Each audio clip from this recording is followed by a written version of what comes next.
है। अन्नदान महिमा। व्यास जी बोले, प्रभु, पापी मनुष्यों को अनेक दुख भोगते हुए यमलोक का रास्ता तय करना पड़ता है। क्या ऐसा कोई उपाय है जिससे यम मार्ग की यात्रा सुखपूर्वक पूरी की जा सके? व्यास जी के प्रश्न को सुनकर सनत कुमार जी बोले, हे महामुने, ऐसे जीव बिना कष्टों के सीधे यमलोक पहुंच जाते हैं जो दयालु होते हैं और सदा धर्म के मार्ग पर चलते हुए सदैव दूसरों की सहायता हेतु कार्य करते हैं। जो सत्पुरुष ब्राह्मणों को खड़ाऊ या जूते पहनाते हैं वे घोड़े पर यमपुरी जाते हैं। इसी प्रकार छाता और बिस्तर दान करने वाले आराम से आसन पर बैठकर, पेड़ पौधे लगाने वाले वृक्षों की छाया में यमपुर पहुंचते हैं। जो मनुष्य फूलों की वाटिका लगाता है उन्हें ले जाने हेतु पुष्प विमान आता है। साधु संतों के लिए मकान बनवाने वाले मनुष्यों को सुंदर भवन विश्राम करने के लिए मिलते हैं। इसी प्रकार माता पिता, ब्राह्मण और गुरुओं की सेवा करने वाले पुरुषों का आदर होता है। अन्न और जल का दान करने वाले मनुष्यों को यमपुरी के रास्ते में अन्न जल की कोई कमी नहीं होती। ब्राह्मणों के चरण दबाने वाले मनुष्य आराम पूर्वक घोड़े पर सवार होकर यमलोक जाते हैं। संसार में अन्न का दान सबसे अच्छा माना जाता है, क्योंकि अन्न खाकर ही जीव का शरीर पुष्ट होता है। उस शरीर से धर्म पुष्ट होता है और शरीर ही धर्म, अर्थ, काम और मोक्ष देने वाला उत्तम साधन है। इसलिए मनुष्य को अन्न का दान अवश्य ही करना चाहिए। अपने घर पर पधारे अतिथियों का उचित आदर सत्कार अवश्य करना चाहिए और द्वार पर आए गरीब, भूखों एवं भिखारियों को खाली हाथ नहीं लौटाना चाहिए। अन्न दान करने वाले सज्जन पुरुष स्वर्ग में निवास करते हुए अनेकों सुखों को भोगते हैं, वो आनंद का अनुभव करते हैं। 12वां अध्याय, जलदान एवं तप की महिमा। सनत कुमार जी कहते हैं, हे मुनि व्यास, इस संसार में सभी प्राणियों को जीवन देने वाला जल है। जो मनुष्य पीने के जल के लिए कुआं खोदते हैं उनका आधा पाप नष्ट हो जाता है। तालाब बनवाने वाले पुरुष को कभी भी दुखों का सामना नहीं करना पड़ता। देव, दानव, गंधर्व, नाग और चर अचर सभी जीव जल पर ही आश्रित होते हैं। जिस तालाब में बरसात का जल भर जाता है उसे बनाने वाले को अग्निहोत्र का फल मिलता है। सर्दियों में जो तालाब जल से भरा रहता है उसे बनाने वाले को 1000 गौदान का पुण्य प्राप्त होता है। इसी प्रकार हेमंत और शिशिर ऋतु में भरे तालाब के निर्माण करने वाले को अश्वमेध यज्ञ का फल मिलता है। इसलिए तालाब खुदवाना पुण्यदायक और कल्याणदायक माना जाता है। इसी प्रकार मार्ग में वृक्ष और बगीचे लगवाने वाले प्राणियों के पूरे वंश का उद्धार हो जाता है। फल फूल वाले वृक्ष बहुत उत्तम होते हैं। फूलों से देवता, फलों से पितृगण एवं उनकी छाया से वहां से आने जाने वाले राहगीरों को राहत मिलती है। ये वृक्ष सर्प, किन्नर, राक्षस, देव, मनुष्यों को सुख देने वाले होते हैं। इस संसार में सत्य को सबसे उत्तम कहा गया है। यही सत्य ब्रह्म, तप, यज्ञ, शास्त्र, चेतन, धैर्य, देवता, ऋषि, पितरों का पूजन, जल, विद्यादान, ब्रह्मचर्य, परम पद सभी सत्य रूप हैं। सत्यभाषी मनुष्य तपस्वी, सत्य धर्म का अनुसरण करने वाला सिद्ध पुरुष होता है। वह विमान में बैठकर स्वर्ग जाता है। सदैव सत्य बोलना ही फल देने वाला है। तपस्या द्वारा स्वर्ग, यश, मुक्ति, कामना, ज्ञान, विज्ञान, संपत्ति, सौभाग्य, रूप और इनसे अधिक पदार्थ होते हैं। साथ ही मन की सभी कामनाएं अवश्य पूरी होती हैं। तपस्या के बगैर किसी भी मनुष्य अथवा जीव को भगवान शिव के परम धाम की प्राप्ति नहीं हो सकती। शुद्ध हृदय से त्रिलोकीनाथ भक्त वत्सल देवाधिदेव महादेव की तपस्या करने से ब्रह्म हत्या जैसे महापाप से भी मुक्ति मिल सकती है। तपस्या ही सारे संसार को सुख और शांति प्रदान करने वाली है। इसलिए सुखों की इच्छा करने वाले एवं भोग और मोक्ष चाहने वाले मनुष्यों को तप अवश्य करना चाहिए।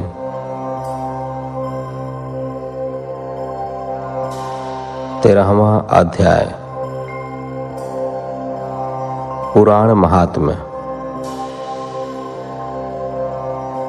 सनत कुमार जी बोले, हे महामुने, जो ब्राह्मण वेद शास्त्रों को पढ़कर दूसरे मनुष्यों को सुनाते हैं, उन्हें इस पुण्य का फल अवश्य मिलता है। नरक की यातनाओं के विषय में बताकर जीवों को सचेत करने वाले पुराण के ज्ञाता और धर्म उपदेशकों को श्रेष्ठ गुरु माना जाता है। वे अपने असीम ज्ञान द्वारा जगत का कल्याण करते हैं। अपना परलोक सुधारने हेतु मनुष्यों को धन, अन्न, भूमि, स्वर्ण, गौ, रथ, वस्त्र एवं आभूषण आदि वस्तुओं का दान करना चाहिए।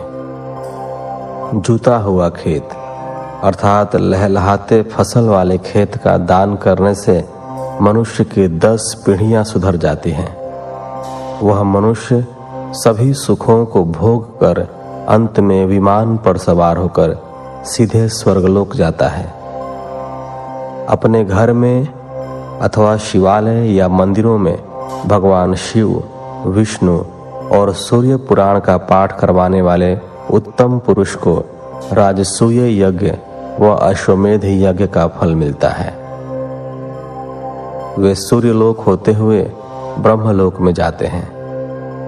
देवताओं के मंदिरों में पुराणों की अमृतमय कथा कराने वाले सत्पुरुषों को अश्वमेध यज्ञ का फल मिलता है।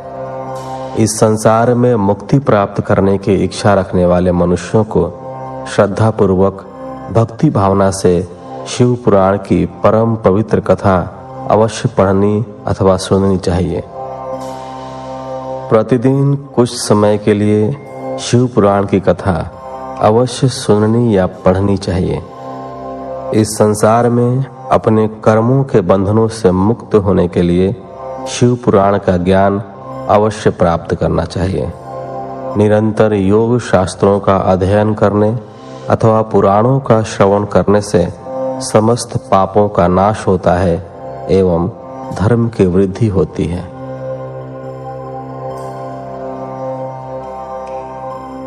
चौदहवां अध्याय विभिन्न दानों का वर्णन। सनत कुमार जी बोले, हे व्यास जी, मनुष्य यदि दान के लिए सुपात्रों को ही चुने तभी उसका परम कल्याण होता है। गौ, पृथ्वी, विद्या और तुला का दान सर्वोत्तम माना जाता है। अपने घर के द्वार पर आए मांगने वाले अर्थात याचकों को दूध देने वाली गाय, वस्त्र, जूते, अन्न, छाता अथवा भक्ति भाव से श्रद्धापूर्वक जो भी यथा संभव दान दिया जाए वह परम कल्याणकारी होता है। यही नहीं, स्वर्ण, तिल, हाथी, कन्यादासी, घर, रथ, मणि, गौ, कपिला और अन्न, इन 10 दानों को महादान माना जाता है। इन 10 महादानों को जो भी मनुष्य भक्ति भावना से करता है वह इस भव सागर से अवश्य ही पार हो जाता है। वह सत्पुरुष जीवन और मरण के बंधनों से सदा के लिए मुक्त हो जाता है। त्रिलोकीनाथ देवाधिदेव महादेव जी की परम कृपा पाकर उसे भोग और मोक्ष की प्राप्ति हो जाती है। सोने में सिंह रूप में खूर मढ़ाकर वस्त्र, आभूषण एवं अन्य वस्तुओं सहित गाय और बछड़े का दान जो मनुष्य सुपात्र विद्वान ब्राह्मण को करता है उसके सभी मनोरथों की सिद्धि हो जाती है। वह जीव इस लोक में सभी सुख भोग कर शिवलोक को जाता है। उसे लोक परलोक में सभी इच्छित वस्तुओं की प्राप्ति होती है। मन में मुक्ति की इच्छा लेकर किया गया दान अवश्य ही हितकर होता है। इस जगत में तुला के दान को भी उत्तम माना जाता है।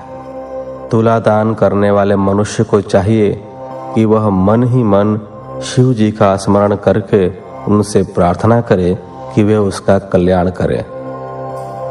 तराजू के एक पलड़े में बैठकर दूसरे पलड़े में अपनी शक्ति के अनुसार द्रव्य भरें और जब दोनों तरफ वजन बराबर हो जाए तो उस द्रव्य को किसी सुपात्र ब्राह्मण को दान करें।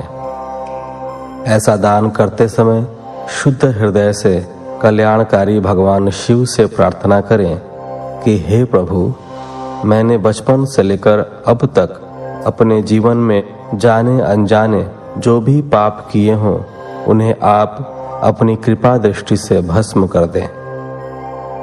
हे ऋषिगणों, इस प्रकार तुला दान से जीव सभी पापों से मुक्त हो जाता है तथा सीधे स्वर्गलोक को जाता है और वहीं निवास करता हुआ सभी उत्तम भोगों को भोगता है।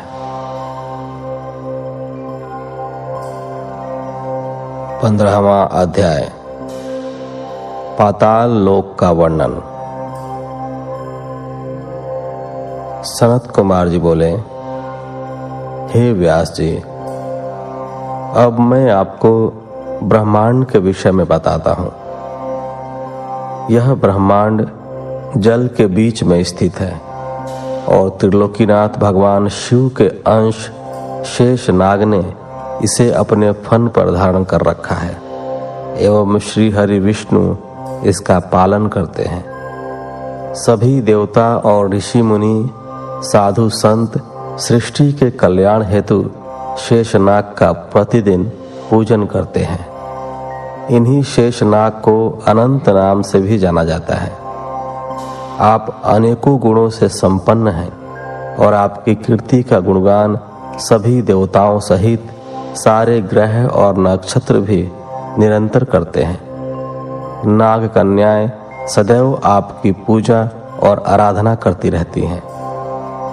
इन्हीं के संकर्षण रूप रुद्रदेव हैं। शेषनाग के बल और स्वरूप को स्वयं देवता भी भली भांति नहीं जानते, तो फिर साधारण पुरुष भला कैसे जान सकते हैं। पृथ्वी के निचले भाग में अतल, वितल, सुतल, रसातल, तलातल, पाताल आदि कुल 7 लोक हैं, जो कि 10-10 हजार योजन लंबे और चौड़े तथा 20-20 हजार योजन ऊंचे हैं। इन सब की रत्न स्वर्ण की पृथ्वी एवं आंगन है। इसी स्थान पर दैत्य महानाग रहते हैं। सूर्य द्वारा उपलब्ध कराई जाने वाली धूप तथा प्रकाश, चंद्रमा की शीतलता एवं चांदनी सिर्फ पृथ्वी लोक को आलोकित करती है।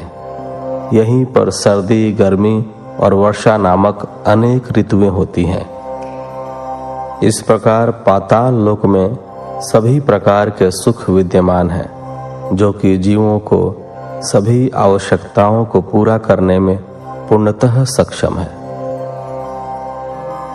धरा में जल के अनगिनत स्रोत हैं, जो कि अपने स्वच्छ और निर्मल जल से जीवों की प्यास बुझाते हैं। भौरे यहाँ पर सदा गुंजार करते हैं। यहाँ पर अनेक सुंदर अप्सराएं नृत्य करती हैं और गाना गाती हैं। पाताल लोक में अनेक प्रकार के वैभव और विलास उपलब्ध हैं और यहाँ पर अनेक सिद्ध मनुष्य, दानव और नाग अपने द्वारा की गई तपस्या के उत्तम फल को भोगते हैं। सोलहवां अध्याय। शिव स्मरण द्वारा नरकों से मुक्ति। सनत कुमार जी बोले, हे महामुने, इन्हीं लोकों में सबसे ऊंचे हिस्से में रौरव, शंकर, शुकर, महाज्वाला, तप्त कुंड, लवण, वैतरणी नदी, कृमि, भोजन, कठिन, असिपत्र वन, बालाभक्ष, दारुण, संदेश कालसूत्र, महारौरव, शालमली आदि नाम के बड़े ही दुखदायी और कष्टकारक नरक हैं। इन नरकों में आकर पापी मनुष्य की आत्मा अनेक यातनाएं भोगती है। जो ब्राह्मण असत्य के मार्ग पर चलता है उसे रौरव नामक नरक को भोगना पड़ता है। चोरी करने वाला, दूसरे को धोखा देने वाला, शराब पीने वाला, गुरु की हत्या करने वाले पापी कुंभी नरक में जाते हैं। बहन, कन्या, माता, गाय व स्त्री को बेचने वाला और ब्याज खाने वाले पापी तपते लोह नरक के वासी होते हैं। गाय की हत्या करने वाले, देवता और पितरों से बैर रखने वाले मनुष्य कृमि भक्ष नरक को भोगते हैं। इस नरक में उन्हें कीड़े खाते हैं। पितरों और ब्राह्मणों को भोजन न देने वालों को लाल भक्ष नरक को भोगना पड़ता है। नीच व पापियों का साथ करने वाले, अभक्ष वस्तु खाने वाले एवं बिना घी के हवन करने वाले रुधिरोध नरक में जाते हैं। युवा अवस्था में मर्यादाओं को तोड़ने वाले, शराब व अन्य नशा करने वाले, स्त्रियों की कमाई खाने वाले कृत्य नरक में जाते हैं। वृक्षों को अकारण काटने वाले असिपत्र नरक में, मृगों का शिकार करने वाले ज्वाला नरक में जाते हैं। दूसरों के घर में आग लगाने वाले शौपाक नरक में तथा अपनी संतान को पढ़ाई से वंचित रखने वाले स्वभोजन नरक में अपने पापों को भोगते हैं। मनुष्य को अपने शरीर एवं वाणी द्वारा किए गए पापों का प्रायश्चित अवश्य करना पड़ता है। बड़े से बड़े पापों का प्रायश्चित त्रिलोकीनाथ भगवान शिव का स्मरण करके किया जा सकता है। पाप, पुण्य, स्वर्ग, नरक ये सब कारण है। असल में सुख दुख सब मन की कल्पनाएं हैं।